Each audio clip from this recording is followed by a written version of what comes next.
We all have moments when we think no one is paying attention.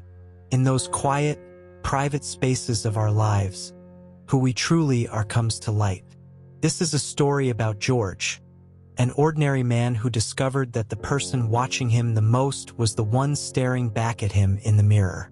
What he chose to do in those unseen moments would change not just his life, but the lives of everyone around him. George was invisible, not literally, of course, but in every way that mattered to him.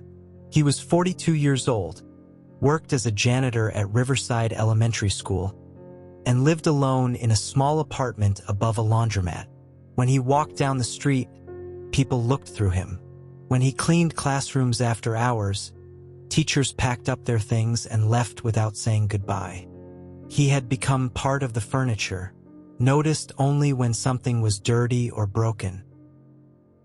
Every evening, George followed the same routine. He clocked in at 6 p.m., grabbed his cleaning cart from the supply closet, and started on the first floor. He swept floors, emptied trash cans, wiped down desks, and cleaned bathrooms. The work was hard and thankless, but George did it quietly, without complaint. After all, who was there to complain to? One Tuesday evening, as George was mopping the hallway on the second floor, he noticed something unusual. The library door was slightly open, and a soft light glowed from inside. He pushed his cart closer and peered through the crack. There, hunched over a table covered with books, was Marcus, a fifth grader George had seen around the school. Marcus was crying. George hesitated. His job was to clean, not to get involved. He could simply close the door and come back later. No one would know. No one was watching. But something made him knock gently on the doorframe. "You okay, son?" Marcus looked up, quickly wiping his eyes. "I'm fine. Just working on homework." George could have left it there, should have left it there. Instead, he parked his cart and walked into the library. "That's a lot of books for homework," he said, sitting down across from Marcus. The boy's shoulders sagged. "I have a reading test tomorrow, a big one. If I don't pass, they're gonna hold me back a grade. But I can't read very well. The words get all jumbled up." George nodded slowly. He understood that feeling. He had struggled with reading as a child too. "Mind if I take a look?" For the next hour, George sat with Marcus. He didn't clean a single classroom. He didn't mop a single floor. Instead, he helped Marcus sound out words, break down sentences, and understand the stories in front of him. When Marcus finally smiled and read a whole paragraph without help, George felt something he hadn't felt in years. Useful. "Same time tomorrow?" George asked as they packed up the books. Marcus nodded eagerly. "Really? Can you help me again?" "I'll be here," George promised. And he was. Every Tuesday and Thursday evening, after Marcus's mom started her night shift at the hospital, George would meet the boy in the library. No one knew about their sessions. No teachers, no principals, no parents. Just George and Marcus, working together in the quiet of the empty school. But George didn't stop there. Once he started seeing the school differently, he couldn't unsee what was right in front of him. He noticed Jenny, a third grader, always throwing away her lunch uneaten. So he started bringing an extra sandwich and leaving it on her desk with a simple note. From a friend. He never signed his name. He noticed that the broken basketball hoop on the playground had been broken for months. So one Saturday, using his own money and tools, George came to the school and fixed it. He painted over the graffiti on the handball wall. He planted flowers in the forgotten garden by the entrance. No one saw him do these things. No one thanked him. There were no awards or recognition, but every morning when George woke up, he felt something new: purpose. 3 months passed. Marcus's reading improved dramatically. He passed his test and moved on to the 6th grade. On his last day of 5th grade, Marcus gave George a drawing he had made. A picture of a janitor with a cape and the words "My Hero" written at the top. George taped it to his bathroom mirror, where he saw it every morning. The following school year, something unexpected happened. Mrs. Rodriguez, a new 2nd grade teacher, came in early one morning and saw George in the library, helping another struggling student. She didn't interrupt. She simply watched from the doorway. The next week, she approached him. "Mr. George, I've been watching you help students. You have a gift. Have you ever thought about becoming a teacher's aide?" George laughed. "I'm just a janitor. I didn't even finish high school myself." "That's not all you are," Mrs. Rodriguez said firmly. "I see what you do when you think no one is watching. That's who you really are."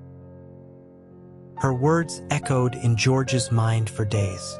That weekend, he did something he had never considered before. He enrolled in a GED program at the local community center. At 43 years old, George went back to school. The classes were hard.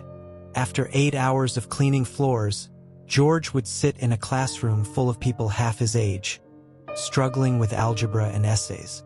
Many nights he wanted to quit. His eyes burned with exhaustion. His back ached. He could have stopped and no one would have known. No one would have blamed him. But George remembered Marcus crying over his books. He remembered the feeling of making a difference. He remembered Mrs. Rodriguez's words, "That's who you really are." So he kept going. He studied in the library during his lunch breaks. He did homework on the bus. He asked for help when he needed it. 8 months later, George passed his GED exam.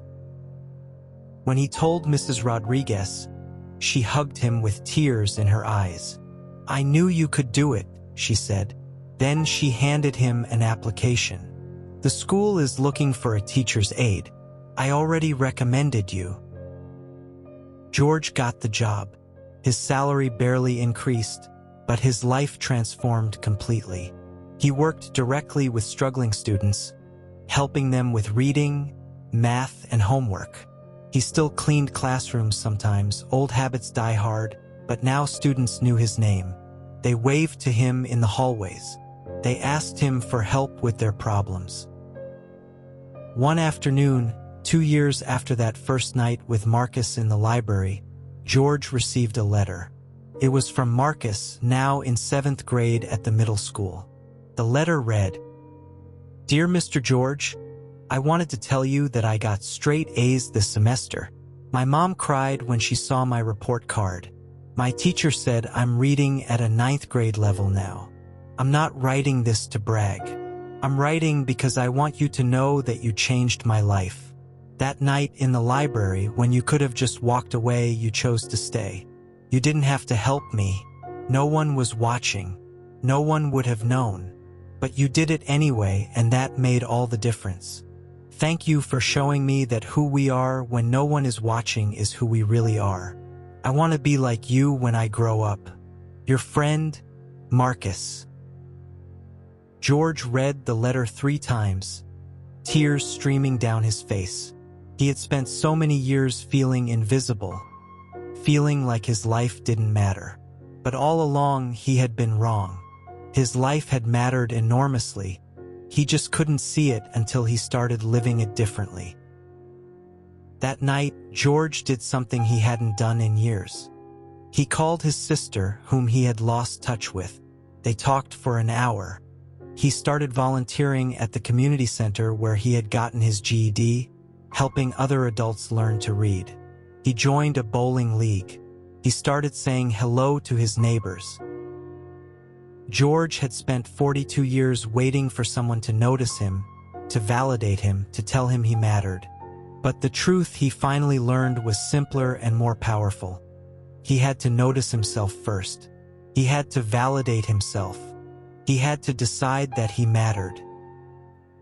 And the way he did that was by living with integrity when no one was watching, by doing the right thing not for applause or recognition, but because it was right, by helping Marcus not because someone told him to, but because a child needed help, by fixing basketball hoops and planting flowers and going back to school not because it was easy or impressive, but because it made him the person he wanted to be.